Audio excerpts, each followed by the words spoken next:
Napaka-exciting po ng pinag-aaralan natin kay Brad Josel kasi yung mga topic po sa doktrina, iba yung atake na ginagawa niya. So, nung session po na to, tinanong ni Brad Josel kung ano yung mga hiniling natin pero hindi binigay.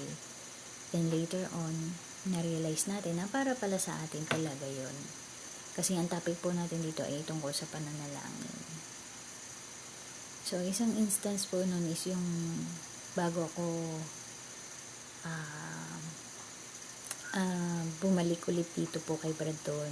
Kasi before po noon, nag-break ako dito po kay Brandon. So, that was 2014.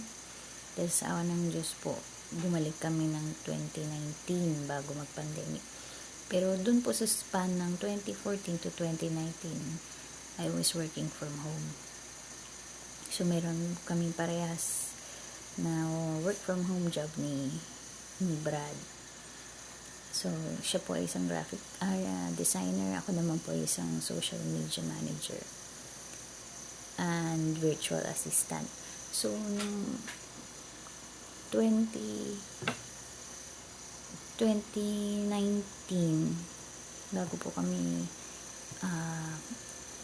kupin ni Brandon ulit, nawalan po ako ng trabaho.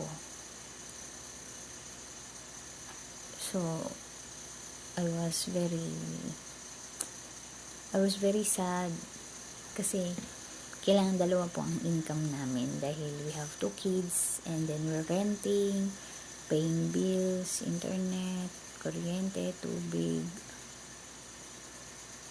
at syempre may mga utang pa. So, yun po. So, kailangan talaga dalawa ang income na pumapasok sa bahay. Kaya lang nawalan ako ng trabaho nun dahil baby pa yung second child ko. So, I need to take care of him. So, naisip ko, bakit kaya ako nawalan ng trabaho? Tapos, I was asking for another one. Pero kahit na anong gawin kong apply, alam ko naman na qualified ako. I have the skills. They passed the interview, the assessments. Hindi ako natatanggap. So, nung time po na yun,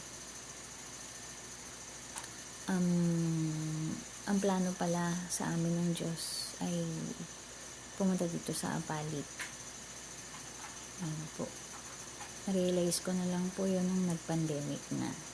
Kasi 2019, nandito kami ni Brad, 2020, ng March o ng February, nagsimula ang pandemic. Kaya nung na-realize ko po yun, naisip ko po, salamat sa Diyos kasi hindi siya makakadagdag ng anxiety ko, ng worries ko. Tapos, hindi ko na rin problema yung ang pambili namin ng pagkain, ganun. Kasi, yun na po, kinukuk kami dito. Kaya yun po yung isa sa ipinagpapasalamat ko sa Diyos na bagaman hindi niya ibinigay sa akin yung inihiling ko, na-realize ko na there's more. There's something better and the best for us. Ayun lang po. Salamat sa Diyos.